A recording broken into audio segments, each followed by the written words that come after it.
Ini nurul qona. Yang ketiga, nurul ilmi, cahaya ilmu. Ini para ulama, para kiai. Saya sampaikan kenapa para kiai pesantren, para ulama pesantren itu memilih kurikulum, memilih kitab yang dari orang Sunni yang tidak latar belakang filosof. Coba dianalisis. Kitab yang menjadi literatur pesantren itu kitabnya para ulama. Coba Fathul Qorib. Fathul Qorib Abu Syuja, orang ahli syariah. Fathul Wahhab Zakaria Al-Ansari, pakar syariah. Fathul Jawad, Fathul Qadir, Fathul Mu'in, Tuhfatul Muqtad, Mughnil Muqtad, Nihayatul Muqtaj, Najmul Wahhaj. Semua pakar syariah. Tidak diambilkan dari orang filosof. Kenapa? Aneh. Karena dulu antara ilmuwan dengan ulama itu ada persoalan yang serius. Misalnya Ibnu Sina. Ibnu Sina ini pakar kedokteran, punya kitab kedokteran Al-Qanun fit Tibb. Saya pernah baca itu, Al-Qanun fit Tibb.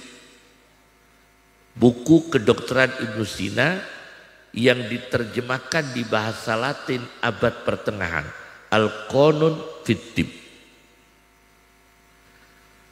Tetapi Ibnu Sina ini pernah punya masalah soal iman bangkit dari kubur.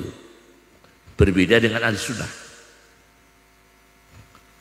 Maka meskipun Ibnu Sina itu mengajarkan psikologi, ilmu jiwa seperti tasawuf, punya kitab Asy-Syifa dalam bidang filsafat, tidak dipakai oleh para ulama. Karena ada latar belakang persoalan dia sebagai ilmuwan, tapi ada masalah soal akidah. Maka kiai-kiai kita tidak memilihkan pelajaran tasawuf jalur Ibnu Sina. Paham maksud kami ya? Ulama-ulama kita, Mbah Hasyim Asy'ari, Mbah Abdul Karim Lirboyo, Mbah Jazuli Ploso, Mbah Bisri, Mbah Abdul Wahab tidak memilihkan itu. Padahal itu juga ilmu, juga tasawuf tidak diambilkan dari Ibnu Sina. Karena Ibnu Sina latar belakangnya adalah ilmuwan yang ada masalah dengan akidah. Tapi saya baca dalam kitab Syiaru A'lamin Nubala karya Ad-Dahabi, beliau Ibnu Sina akhirnya bertobat. Alhamdulillah bertobat. Itu cahaya ilmu. Kenapa Al-Ghazali yang masuk ke Indonesia itu yang syariah? Bidayatul Hidayah, kurikulumnya. Minhajul Abidin, Ihya Ulumuddin, Al-Munqidh Minad Dhalal, Al-Qistasul Mustaqim, Al-Qistasul Mustaqim, Sirrul Alamin, Kimya'us Sa'adah. Kenapa? Tidak kitab yang menghadapi polemik seperti Tahafutul Falasifah. Tidak dijadikan kurikulum oleh para kiai. Karena apa? Para kiai kita menjaga kemurnian akidah para santri. Padahal kalau ikut kurikulum Tahafutul Falasifah, maka pesantren itu bisa mengkanter pendapat-pendapat filsafat yang menyesatkan. Tapi para kiai kita, para ulama kita, Mbah Hasyim Asy'ari, Kiai Anwar ini yang kita kholi, tidak mengajarkan kitab itu. Supaya apa? Para santri ini berilmu syariah murni, tidak terkontaminasi kesesatan-kesesatan. Meskipun buku itu karya Al-Ghazali, yang dipilih ihya'nya bukan Tahaffutul Falasifah. Doa para kiai kita, doa mau Abul Hasan Asy-Syadzili, mau kiai kita, mau doanya Syekh Abdul Qadir Al-Jilani, mau doanya Muhyiddin Ibnu Arabi, tapi tidak diajarkan kitabnya Ibnu Arabi. Al-Futuhatul Makkiyah, Fususul Hikam. Kenapa? Akan membahayakan akidah kita. Ini kiai-kiai kita luar biasa. Terima kasih kita kepada para ulama. Terima kasih kita kepada para kiai-kiai kita, Rabbaniyin kita, yang mendidik kita, yang membimbing kita. Para kiai, para ulama tidak memilihkan pelajaran yang berbahaya bagi kita. Ini nurul ilmi, cahaya ilmu. Sampai dalam bidang ilmu qiraah. Coba ilmu qiraah. Para ulama kita itu kalau hafal Quran, qiraah sab'ahnya hanya ada utilawah. Ya kan? Qiraah sab'ah kita kan hanya ada utilawah. Baca Quran menurut Ibnu Katsir begini, menurut Nafi' begini, menurut Hamzah begini. Tapi tidak dijelaskan perubahan-perubahan qiraah dengan perubahan tafsirnya. Tidak. Kiai kita tidak mengajarkan. Supaya tidak ada kebingungan membaca dan memahami Al-Quran. Hanya Qurannya dibaca qiraah sab'ah. Tapi tidak tahu perbedaan-perbedaan itu. Kita yang qiraah sab'ah ini, kita tidak tahu perubahan qiraah itu, perubahan tafsirnya bagaimana, perubahan artinya bagaimana. Tidak disampaikan oleh kiai kita. Karena kalau disampaikan akan menjadi kebingungan memahami Al-Quran. Yang disampaikan hanya membaca qiraah sab'ah. Itulah cara ulama kita memilihkan ilmu. Supaya santri dan umat manusia Muslim Indonesia ini tidak bingung memahami Islam. Luar biasa kan kiai-kiai kita ini. Luar biasa. Jadi kiai kita ini, para ulama-ulama kita pesantren itu luar biasa. Memilihkan kitab itu luar biasa. Ada satu nurul ilmi, cahaya ilmu. Ada kiai itu ulama ya, ulama dalam catatan ini yang punya karya banyak hilang. Contohnya Al-Hakim At-Tirmidzi. Ar-Razi, tafsir Fakhr Razi, Mafatihul Ghaib Razi. Itu kan ulama besar Sunni, pembela Asy'ariyah. Tapi tidak satu kitab pun diajarkan di pesantren waktu itu. Pendiri-pendiri pesantren tidak mengajarkan. Kenapa? Padahal dia ahli sunnah. Imam Fakhruddin Ar-Razi itu teolog. Dia juga muhandis, seorang insinyur. Dia Al-Falaki, seorang astronom. Astronom, insinyur, muhandis, Al-Falaki, teolog, at-tabib, dokter, punya karya semua. Kenapa para ulama kita tidak memilihkan itu? Karena dalam metode Ar-Razi itu nanti para kiai, para santri suka bertanya-tanya tentang Al-Quran dan suka berdebat dengan kiainya. Karena metodenya Ar-Razi dalam mengkaji agama dengan perdebatan, full perdebatan. Maka saya baca sebuah surat. Ada surat yang dikirimkan oleh Imam Suhrawardi, pengarang Awariful Ma'arif, tepinya Ihya Ulumuddin, mengirim surat pada Imam Ar-Razi, dan surat itu ditemukan dalam Tafsir Ruhul Ma'ani. Ada suratnya begini: qatratun minal hawa tukaddiru bahran minal ilmi. Satu tetes hawa nafsu membuat keruhnya samudra ilmu. Ar-Razi dinasihati oleh Suhrawardi, wahai Imam Razi, kamu itu samudra ilmu, tapi niatnya dijaga. Satu tetes hawa nafsu, qatratun minal hawa, satu tetes hawa nafsu membuat keruhnya samudra ilmu. Apalagi dibalik, samudra hawa nafsu dengan setetes ilmu. Ilmunya selaut, hawa nafsunya setetes, itu langsung keruh ilmu itu, budak semua, kotor semua. Apalagi yang hawa nafsunya selaut, ilmunya setetes, kacau itu.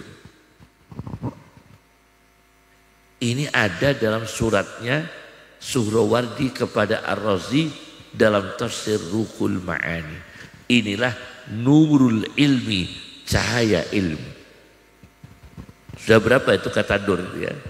Ini kita ulas di nur ya. Nah, kemudian dalam Al-Qur'an ada nur ala nur. Nur dua. Nur ala nur. Kan nur dua ini. Nah itu kalau nur dua itu kalau bahasa Al-Qur'annya apa? Nur ala nur. Alhamdulillah tehnya datang. Ini yang belum goreng-gorengannya. Nur ala nur. Kita kaji ya. Dalam Al-Quran ada titik seperti ba, itu titiknya berapa? 1. Tak titiknya berapa? Sa titiknya berapa? Kalau seluruh Al-Quran titiknya berapa? Seluruh Al-Quran total. Ibnul Jauzi punya hitungan data titik dalam Al-Quran 1.025.030 titik. Berapa? 1.025.000 lebih 30 titik dalam Al-Quran. Nanti dihitung ya. Jadi titik dalam Al-Quran itu 1.025.030 titik. Ibnul Jauzi dalam karyanya Fununul Afnan fi Ulumil Quran. Nah, ternyata penelitian menunjukkan bahwa sedih kita. Titik yang terakhir manusia. Minal jinnati wan nas. Titik yang terakhir manusia. Dan di situ bukan manusia baik, tapi setan jin dan setan manusia. Sedih kita. Ternyata titik terakhir dalam Al-Quran adalah titik manusia dan jin, setan jin dan setan manusia. Minal jinnati wan nas. Astagfirullahaladzim. Maka para ulama meneliti, kenapa ini? Kenapa manusia terakhir disebut dalam Al-Quran itu temanya nggak bagus? Suami istri terakhir dalam Al-Quran juga nggak bagus. Tabbat yada abi lahab wa mra'atuhu hammalatal hatab. Terakhir penyakit-penyakit jiwa dalam Al-Quran disebutkan. Syarri hasidin ida hasad, dengki. Penyakit ragu-ragu, min syarril waswas. Jadi penyakit jiwa. Kenapa? Karena ini yang berpotensi membuat manusia ini tidak di jalan yang baik. Bisa ulamanya, bisa pejabatnya, bisa ilmuannya, bisa kita para ustadznya. Masya Allah, saya sangat apresiasi dan saya tahu tentang, insya Allah ulama-ulama di sini itu banyak tahu saya. Jadi saya sering berdiskusi dengan Kiai Sahal Mahfud waktu Kiai Sahal masih hidup, karena Kiai Sahal sama ibu saya kandung, adik kandung Kiai Sahal Mahfud, Rois Ame dulu ya, Rois Ame itu adik kandung ibu saya. Jadi dan saya sering dijak sama beliau rembukan-rembukan yang meskipun jarang ketemu, tapi sekali ketemu beliau bicara ilmu. Di antaranya adalah hal-hal yang krusial yang tentang Al-Quran, tentang berbagai isu-isu keagamaan. Dan saya tangkap beliau ini sangat-sangat menekankan nilai-nilai kesufian. Di antaranya kita diingatkan Allah, minal jinnati wan nas, setan jin dan setan manusia. Ada di dalam kitab Sunan Nas Amalul Yaumi wal Lailah karya An-Nasai. Suatu ketika ada jin, setan itu nyuri kurma. Setan nyuri kurma. Kurma zakat dicuri oleh setan. Kebetulan yang jaga Abu Hurairah. Pas yang jaga Abu Hurairah. Maka setan itu dipegang tangannya. Ditangkap oleh Abu Hurairah. Jin itu ditangkap karena nyuri kurma. Ditangkap oleh Abu Hurairah. Hanya jin itu minta maaf. Tolong Abu Hurairah lepaskan saya tidak akan mengulangi lagi. Terus dilepaskan. Begitu dilepaskan, mencuri lagi. Jin ini mencuri lagi. Ketangkep lagi oleh Abu Hurairah. Minta maaf, lepaskan kami. Dilepaskan lagi. Mencuri lagi. Ditangkap lagi oleh Abu Hurairah. Maka jinnya mengatakan begini. Ini setan mengatakan begini. Ternyata setan pernah memberi ijazah doa. Kata setan itu kepada Abu Hurairah, Abu Hurairah, pengapesan saya ini kalahnya dengan ayat kursi. Kata setan, kalau ingin mengalahkan saya, hadapi saya dengan ayat kursi. Maka dilaporkan kepada Nabi. Kata Rasulullah, benar dia, setan itu benar.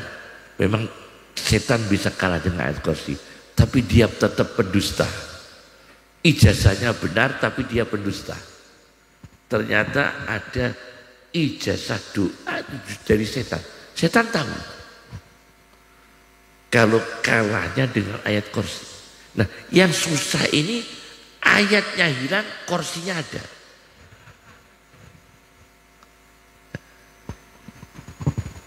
Ada ayat kursi. Oleh karena itu kita orang awam, kita menjaga diri, jaga dengan ilmu yang diwariskan para kiai, jaga dengan akhlak yang diwariskan para kiai, jaga dengan doa yang diwariskan para kiai. Ilmunya para ulama, ilmunya para habaib, ilmunya para kiai kita ambil. Akhlaknya kita ambil. Doanya kita ambil.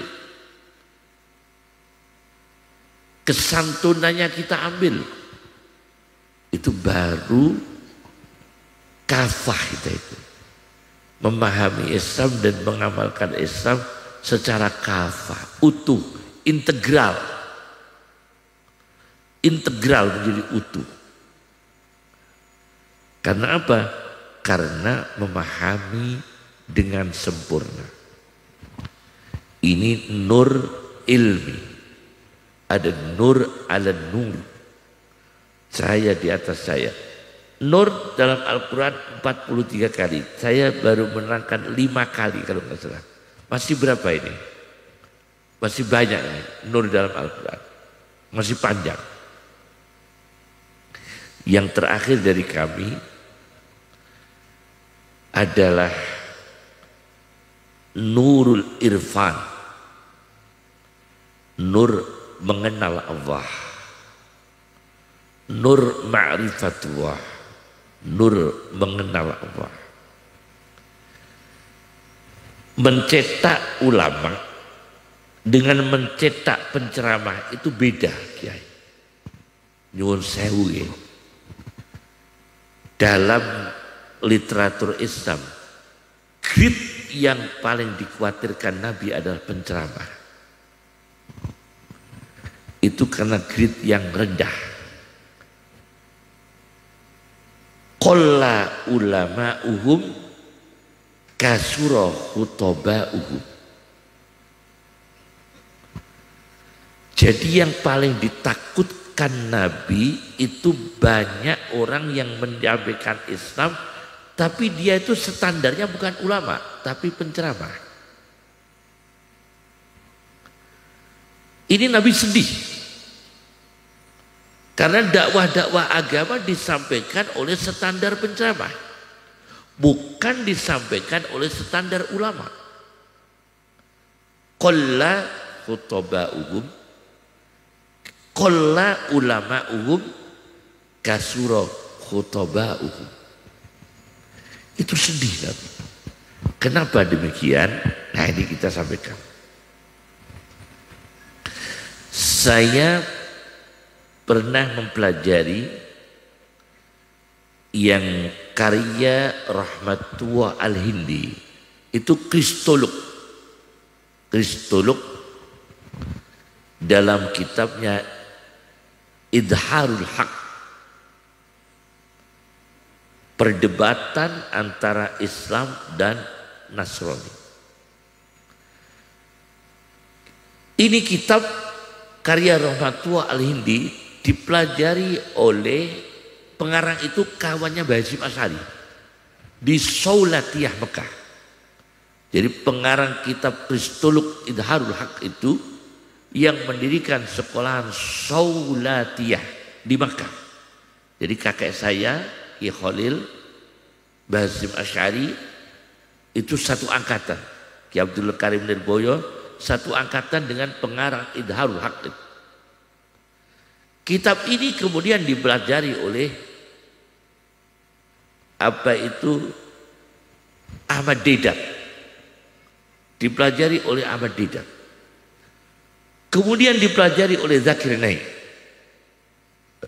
Zakir Naik. Kristolog. Sebelum kitab ini Al-Jawabus Sahih Liman Baddala Dinal Masih karya Ibnu Taimiyah. Sebelumnya lagi Al-Qaulul Jamil fi Raddi ala man ghayyara al-Injil karya Al-Ghazali. Ini kristolog semua. Nah, di saat percaturan dakwah dunia, mohon maaf, ini supaya kita tahu bahwa kita ini punya pesantren banyak, para Nahdliyin, cetaklah orang berilmu. Jadi nanti ceramah itu dicetak orang berilmu, bukan standar penceramah, tapi standar orang berilmu. Karena nanti tidak ya seremonial hasilnya. Kalau standar penceramah seremonial, hasilnya seremonial. Ya tidak ada labetnya, tidak ada barbar betul. Namun barbar, seneng-seneng hiburan barbar. Tidak ada standar ilmu. Maka kita ini tidak nembus untuk mendakwai orang-orang yang berilmu. Dan ini dirasakan terjadi di berbagai benua. Di berbagai benua. Misalnya Afrika. Afrika itu Gus Fahrul. Gus Fahrul ternyata ini adik, kakak iparnya ya sama adik saya Gus Rozin. Adik saya Gus Rozin itu. Afrika itu pernah ada 100.000 orang mau masuk Islam. 100.000. Tapi karena kiainya itu Syafi'i madhabnya, orang 100.000 itu diharuskan khitan. Akhirnya nggak jadi masuk Islam. Wah kok sunat khitan, kasih itulah mlebu Islam. Takut disunati. Akhirnya para ulama ini, karena ini standarnya ulama yang dakwah, bukan penceramah, dikirimlah ulama madzhab Maliki di Afrika. Dikirim ulama madzhab Maliki. Imam Maliki mengatakan sunat khitan tidak wajib. Maka didakwahkan ulama madzhab Maliki ke Afrika. Begitu nyampe Afrika, monggo mlebet Islam, sunat boten wajib, sedaya mlebu Islam akhirnya. 100.000 kersa Islam sedaya sebab derek madzhab Maliki. Coba ini dakwahnya orang yang standar ilmu. Efeknya lain. Bukan seremonial. Bukan guyon-guyon, bukan ya, bukan lain. Tetap beda. Beda sekali, efektifnya berbeda. Karena itu standar ilmu. Kemudian ada di satu tempat. Di satu tempat itu ya orang, mohon maaf, dokter semua. Dokter ini sedang di rumah sakit, ada 2 bayi campur. 2 bayi campur. Bayi laki-laki dan bayi perempuan lahir sama di rumah sakit satu, belum dikasih gelang pengenal. Belum dikasih gelang pengenal, campur. Begitu campur, bingung dokternya. Ini bayi laki-laki ibunya yang mana ya?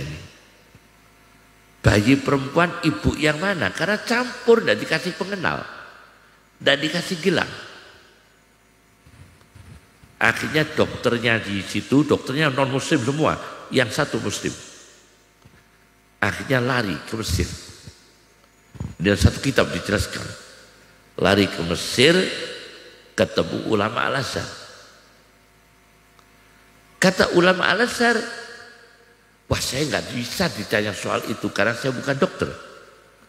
Lizzakari mislu haddil unsayain. Anak laki-laki ya mendapatkan 2 bagian anak perempuan. 2 kali lipat, 2 bagian. Bukan 2 kali lipat, 2 bagian. Bagian 2 anak perempuan.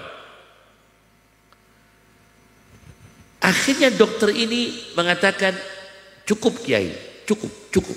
Loh, apanya yang cukup?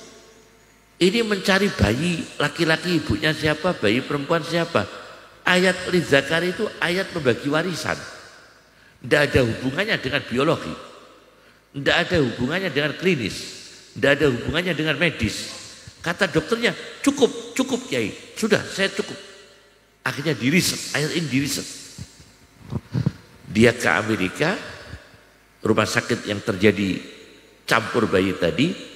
Akhirnya ayat ini diriset, dibenarkan, tetap diimarkan, yakni dikembangkan dalam riset. Bukan ayat yang diriset, saya ralat. ayatnya diimankan dulu, dipercaya dulu, diimankan dulu tanpa ragu, kemudian dikembangkan dengan riset. Risetnya bagaimana?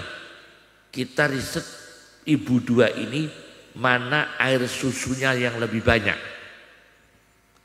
Kalau air susunya lebih banyak, mana kadar garamnya yang lebih banyak, mana vitaminnya yang lebih banyak, maka itulah yang punya bayi laki-laki. Kalau air susunya lebih sedikit, kadar garamnya lebih sedikit, vitaminnya lebih sedikit, maka dia yang punya bayi perempuan. Diriset begitu. Akhirnya para dokter setuju dan semua tim dokter di situ masuk Islam semua. Berbeda. Ini bedanya orang yang nur ala nur.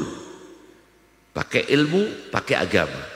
Nur cahaya ilmu, pakai Al-Quran, pakai hadis. Tapi nur ala nur, pakai ilmu pengetahuan.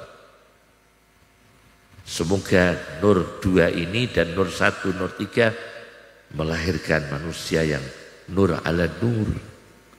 Cahaya di atas cahaya.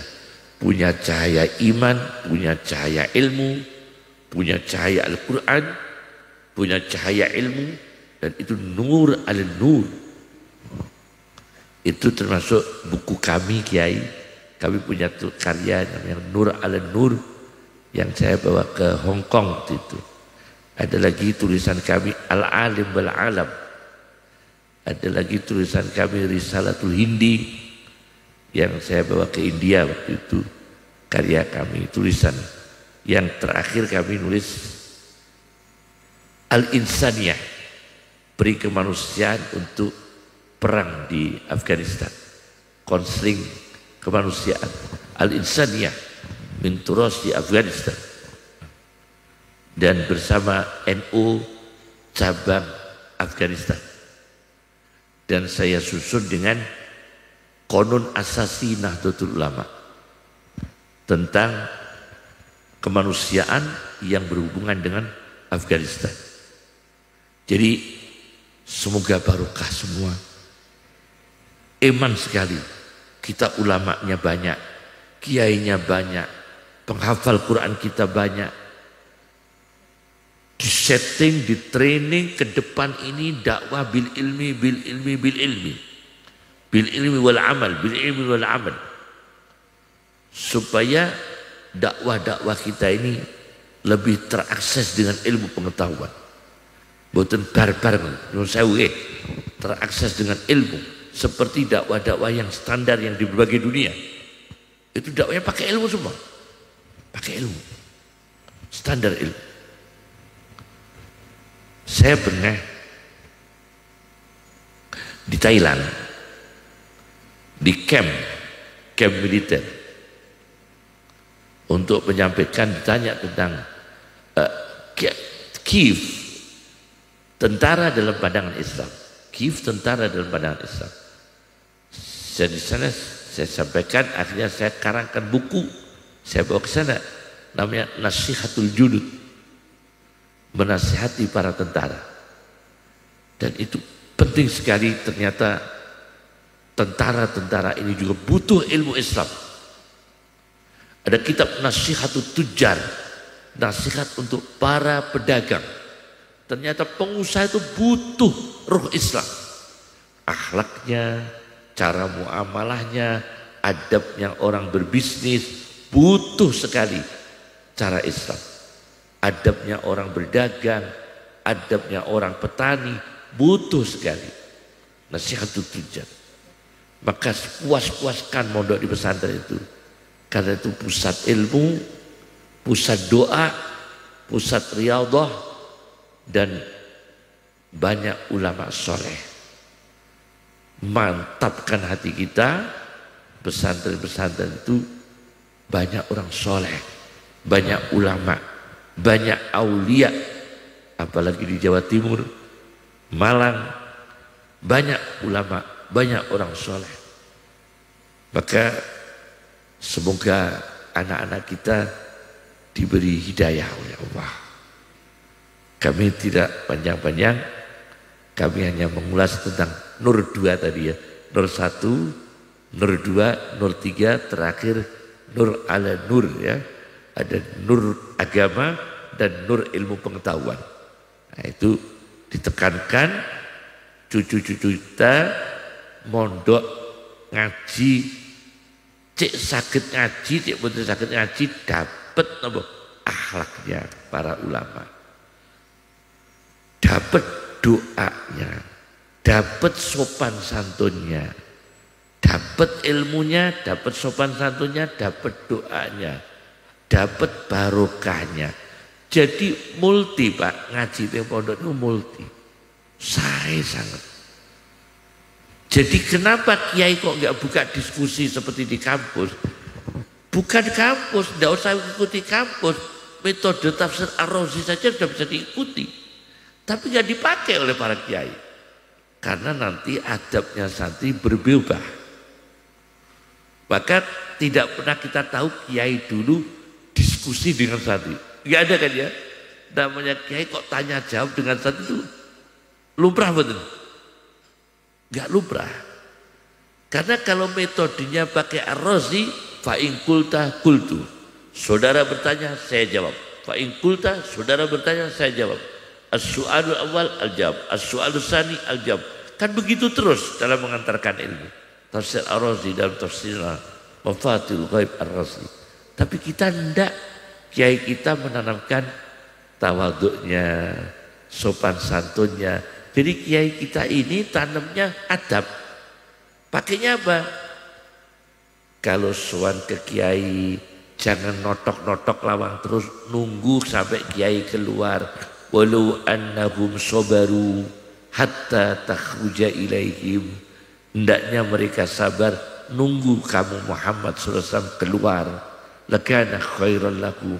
Itu terbaik. Nah, dipakai. La tarfa'u aswatakum fawqa sautin nabi. Jangan bicara keras-keras di atas suara Nabi. Di depan kiai suaranya jangan keras-keras. Ya kan? Itu yang ditanamkan oleh kiai-kiai kita, ulama kita, guru-guru kita. Nah, ini kita pakai, semoga barokah. Terakhir dari kami mohon maaf. Ini yang bisa saya sampaikan. Allahumma aghdina bil ilmi wa zayyinna bil hilmi wa akrimna bit taqwa wa jamilna bil afiyah. Allahumma kun lana wa la takun alina. Allahumma biyadika al-khair innaka ala kulli syai'in qadir. Subhanaka Allahumma bihamdika asyhadu an la ilaha illa anta nastaghfiruka wa natubu ilaik. Wa akhiru da'wana alhamdulillahi rabbil alamin. Assalamualaikum warahmatullahi wabarakatuh.